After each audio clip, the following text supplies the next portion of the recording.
Hi guys, Lucas here, and I'm going to go over my workflow, how I work with the Substance Designer and Substance Painter, and how I created the texture for this barrel model. So first of all, I'm just gonna show you how the model looks in 3ds Max. So as you can see, it's just a simple 3D model. Once I export it as an FBX, I open it inside of Substance Painter. And this is how it looks inside of a Substance Painter. You can see it's the same model. So what I do then, I create myself baked textures for this model. So I'm just gonna go and bake textures, and I bake myself whatever I need for this model, and I use the high poly model for the baking the textures. So I just create myself a normal, world space normal, ID, ambient occlusion, curvature, position, and thickness. But usually I don't need a thickness. Next, what I do is I want to create just the masks. You can fully paint in a Substance Painter if you want with all the materials, but because I want to make customizable Substance file, I want to go into Substance Designer and design it after the Substance Painter. So I just create myself a masks. So I just put like a black material, as you can see, and then I start painting one layer after another.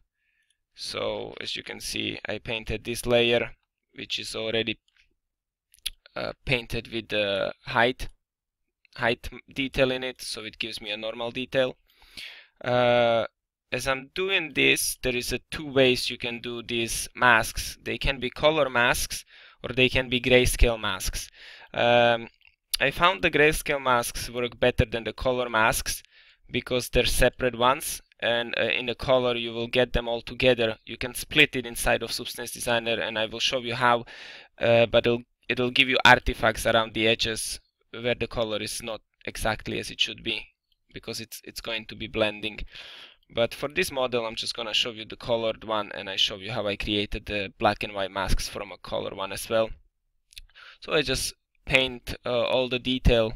I just painted it in different colors, so you can paint it black and white. As you can see, painted this with the height already in it. And I painted more detail, a little bit more detail. The yellow will represent the metal, and then some kind of a decal on the side. And I was testing different positions. So as you can see, this is how it looks fully painted in a Substance Painter. And now I'm just going to export all of these textures when I click export textures, and then I'm just going to go into configuration and create myself configuration. Usually I'm just exporting it as a grayscale, so I just take the base color and use the grayscale. So once I export all the textures, I'm gonna go into the Substance Designer, and I'm going to import all the textures in the Substance Designer. So this is how the mask looks inside of a Substance Designer, as you can see. Give it a second to load. So this is the mask for the barrel that I just showed you that was painted in a Substance Painter. And what I can do with this mask, there is a nice node in the Substance Designer called Color to Mask. So I want to grab yellow color from this and just make a mask. And as you can see, it's a black and white. And there is the artifacts, as you can see, around the edges. If you just create the grayscale mask, it'll be not, it doesn't give you this kind of edges. But you really don't see it at this model. But sometimes, if the color is a bit different, you can see it. So what I do then is, once I have these masks, I'm gonna apply different materials. So what I start with is the normal map, a base color, and that's basically all I need.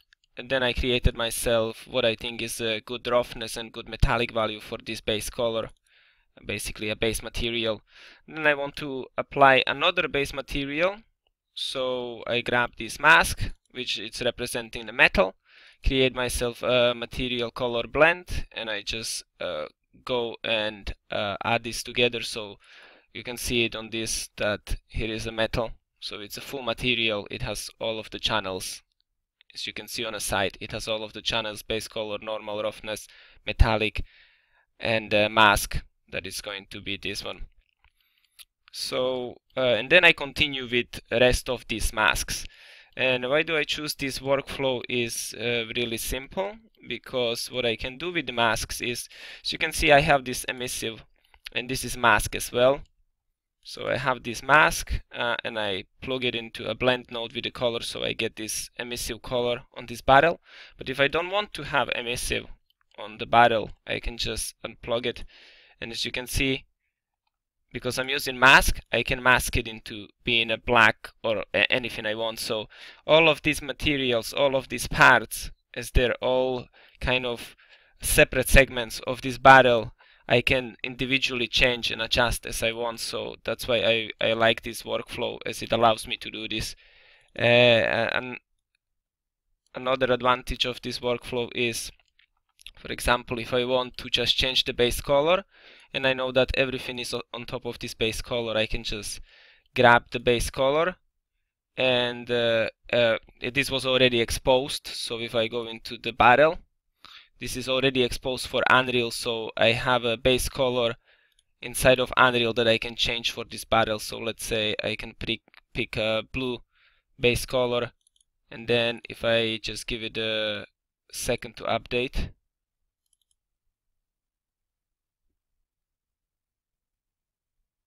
it's the output color.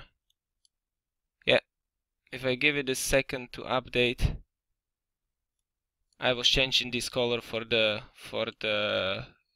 decal on the side, and now it's updating the graph for the base color. So as you can see, I can change the color of this barrel inside of Unreal really easy, and also the color of the decal. Basically I can, because this is only a mask, I can export it into a one of the channels. I'm going to show you what you can also do with the packing of these textures. So if you want to save some of the space at cost of some of the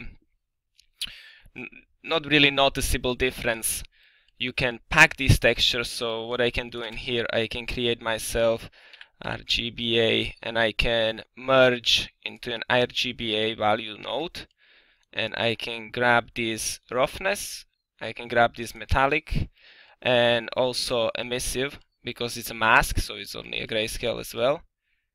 I can grab this metallic and plug it in, and I can pack all this channel into this RGBA merge, and let's say I can drop their ambient occlusion into the alpha channel. So I have basically packed now roughness, metallic, and emissive and ambient occlusion into one texture, which I would have basically 4 grayscale textures with higher precision, and now I have one texture with a little bit lower precision.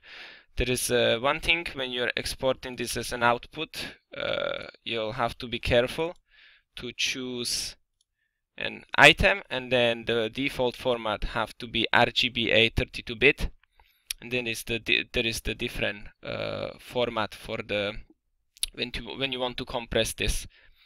But I'm using this RGBA 32-bit, and then you can use it as output, and you have the textures packed into one texture, and it's also adjustable because it goes through the node-based system, and it goes, and this packed texture will actually change as well. So that's one of the things you can optimize for. Now after I have all of these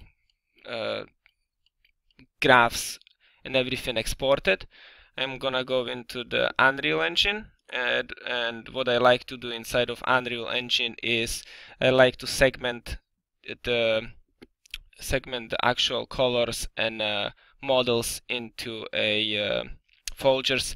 So what I like to do, for example, there is my flag model, and I like to have a flag material beside the flag model. Same with like a hoob model, I like to have a hoob material beside my hoob race model.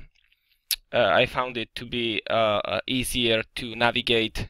If I have all the materials in one folder, it's really hard to know which material goes to which model. So that's why I like this segmented style. So I hope you like this, and have a good day or good night. Bye.